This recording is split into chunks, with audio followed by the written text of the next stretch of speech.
Good day, everyone. This is Junaid Khan, and I am a regulated Canadian immigration consultant. Plus, I am also representing my clients to Immigration Refugee Board as well.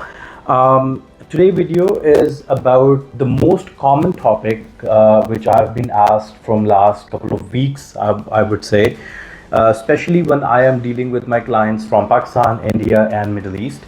Most of these countries, importantly.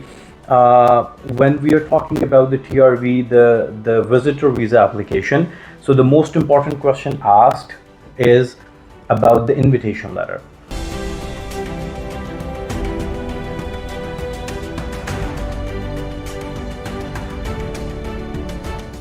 People ask me if I can arrange an invitation letter. People ask me how can they arrange an invitation letter. I've been asked like how important the invitation letter is in the visit visa application and how does it work in their application. So I wanted to wrap up this topic in my video so it'll be easier for me as well, instead of explaining everybody the same question multiple times a day. Let's wrap it up, this topic. And I feel like this is important too, because people are sending me different videos over my channels and my WhatsApp as well, that different people are saying different things about invitation letter. So let's see what the reality is about the invitation letter and the visit visa application. So I will be covering three different and important points regarding this one particular topic. The first one is, what is actually invitation letter? What does it look like? What is supposed to be in the invitation letter? Second point I'm going to be covering is who can provide invitation letter. People ask me to provide invitation letter, and people ask that they can arrange an invitation letter. So question is, who can actually provide an invitation letter for the people who are actually trying to apply for a visit visa application? And the third thing is, will invitation letter really helps in the visitor visa application approval, or this is just a myth, or how immigration officer will look into this matter if you're adding an invitation letter to your visit visa application. So let's start with the first question. What is an invitation letter?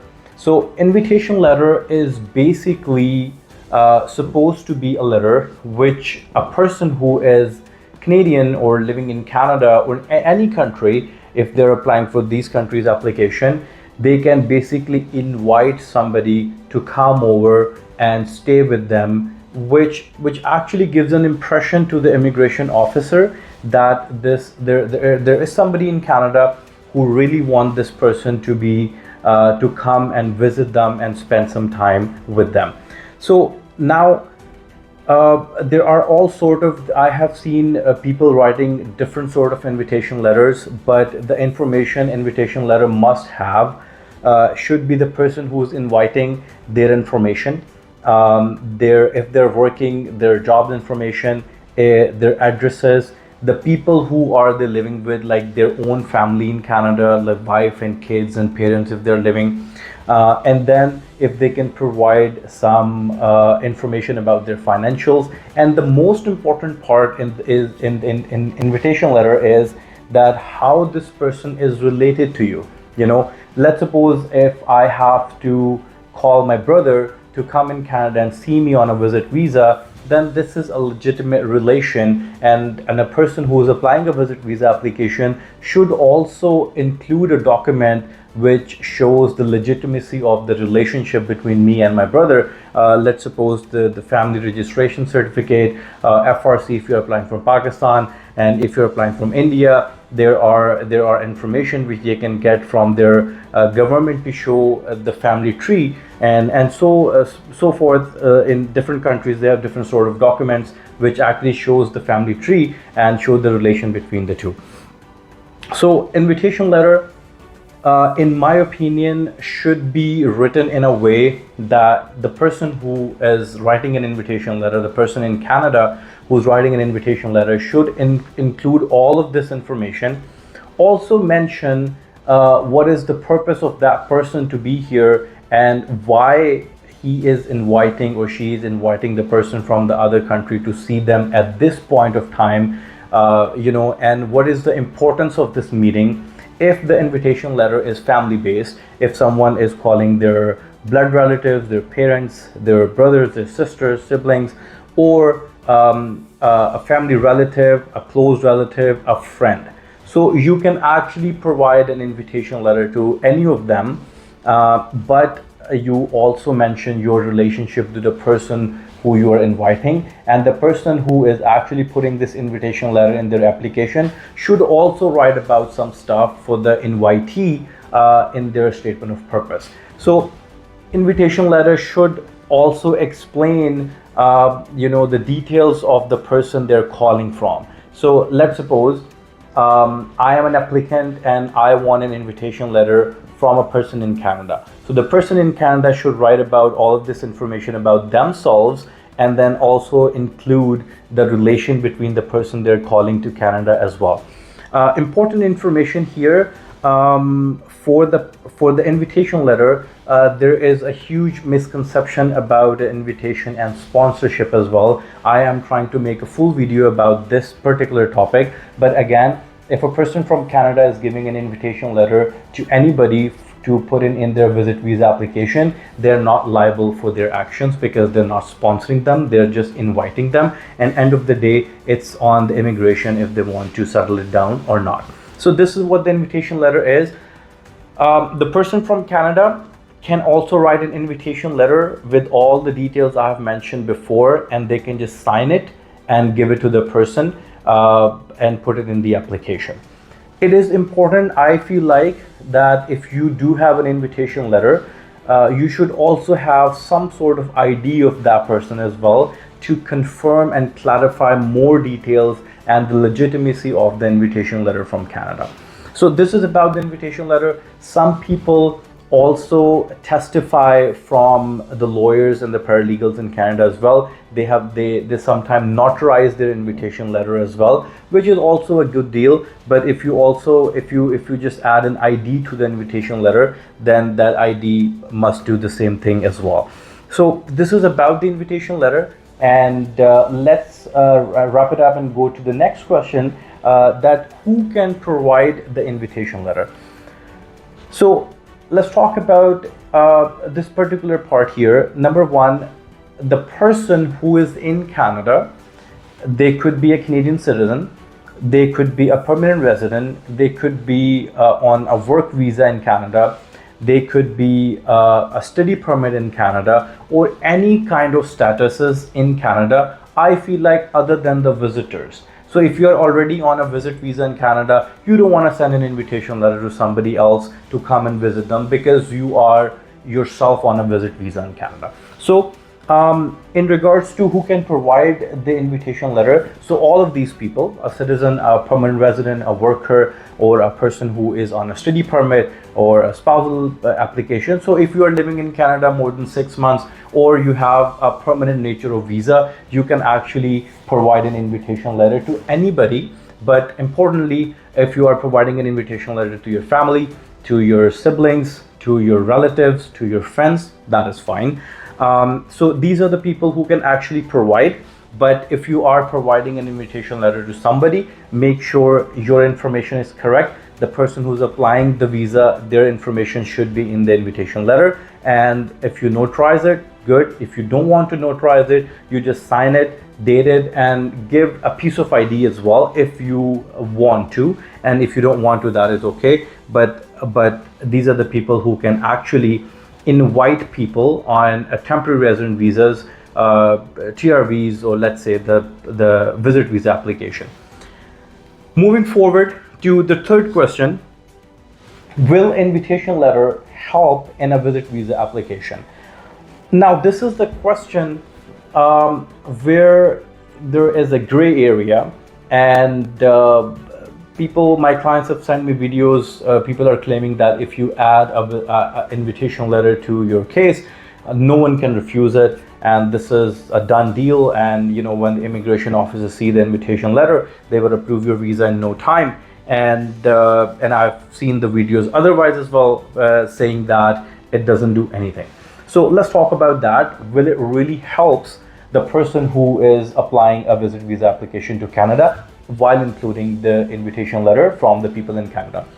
So I feel like IRCC gives different weightage on different sort of visas and the invitation letters from the Canada. So let's suppose I'm a Canadian citizen and I want to call my parents to Canada, and I am writing an invitation letter in their visit visa application. Definitely this invitation will really helps immigration to understand why my parents want to visit me in Canada. I can give all of my details, I can give all of my parents' details, and I can also explain in my invitation letter that why I want to meet them. This is the reason of family unification. Plus, if I cannot travel to back to my home country, I rather have my parents come see me during that time. It's summertime, I wanted to see them over here, want to spend some time with my family. So there are many reasons I can give to the invitation letter to my parents. Similarly, if there's an invitation letter for the siblings, make more sense. You can actually show or provide the documentation to the IRCC showing your relation. But when it comes to the invitation letter to somebody who is not in your family tree or not in your immediate family member or a blood relation, if you're giving an invitation, if you're providing an invitation to IRCC with, let's say, a relative or a family friend or a friend, so I feel like the weightage of the invitation level drops down a little bit here. It is not going to be as efficient as the invitation to my parents or my siblings or my blood relatives. So if I want to call my relative, I really have to mention, or application should show the legitimacy of your travel, like why really you want to go and see your relative and how close you are, and all these information really matters in that part. If I want to give an invitation to a friend, I would also want to describe that, how are we friends and how close are we, and this is how the invitation letter can play a role. The question here, I've been asked, like, if we add an invitation letter, that means there's a guarantee that we will get an approval from IRCC. The answer is absolutely not. There is no guaranteed. Even if you put an invitation, I have seen, a refusal of parents' visit visa application. I've seen refusals of siblings and friends with good invitations. So I have seen a refusal myself. So there is no guaranteed that if you put an invitation letter that your visa is going to be granted for sure. But if you have a legit information, if you have a legit invitation, then definitely that will play a role in your application. But again, at the end of the day, like I said, it will have more weightage if the invitation letter for the parents and the blood relatives, then relatives, and then friends, and go and so forth.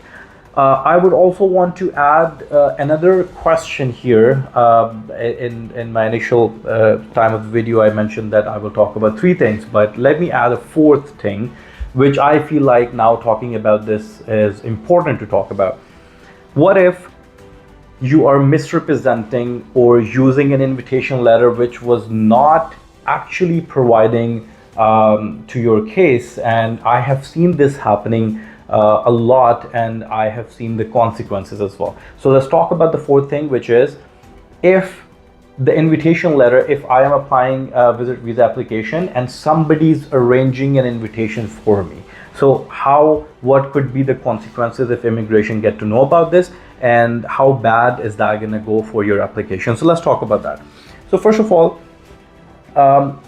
if you don't know anybody in Canada and somebody is trying to arrange an invitation letter, so I have seen multiple things here. Immigration has refused application because of the invitation letter used in multiple application. We have to understand one thing which is very important here, that right now we are in the AI world.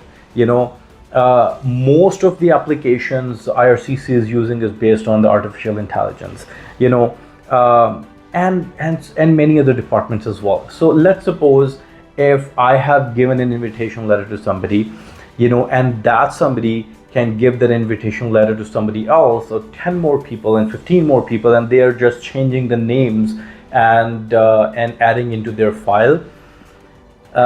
There was an incident with the IRCC that it has been caught that your invitation, I have read it myself, that your invitation was actually the information provided in the invitation letter was provided to somebody else's application as well. So this is a misrepresentation, and the consequences of the misrepresentation is going to be a ban for 5 years. So you really have to make sure that if you are adding an invitation letter to your application, you have gotten that invitation directly with somebody in Canada who is your friend, a relative, a blood relative, a child or a parent. So if you don't know anybody and people are claiming that we can arrange an invitation letter for you, avoid that, period. The consequences is going to be very high. Immigration is not hesitant a bit to providing a ban to the application. I have seen a lot of bans for the people in Pakistan, India and UAE specifically I'm talking about, because I do most of my consultation in these areas, so maybe that is why, but I have seen a lot of ban. People are getting a 5-year ban in regards to the misrepresentation in their application. So if you don't know anybody in Canada and you still want to apply for the visit visa application, make sure your purpose is good, your financial is good, your application is well done, and all of the required documents are there, supporting documents are there, and you apply your application. If you do not have an invitation, I have approved a zillion of applications, visit visa applications, which was approved without any invitation letter, because they don't really have anybody to give them an invitation from Canada. So if you don't have one, it's okay, don't worry about it, you can still apply your application. And if you are thinking that invitation letter will give you a guaranteed approval, that's a lie. It can't happen. There is no such thing which can guarantee your approval. End of the day, it's about the IRCC discretion if they want to give somebody a visa or not. So this is I feel like this is important information, and I try to clear up a lot of mess about the invitation regarding the visit visa application. And I hope this video helps people who are watching this, who will watch this, and clear up the idea about the invitation letter for visitor visa application and the misconception about the invitation letter for the visit visa application. Thank you very much. Have a wonderful night.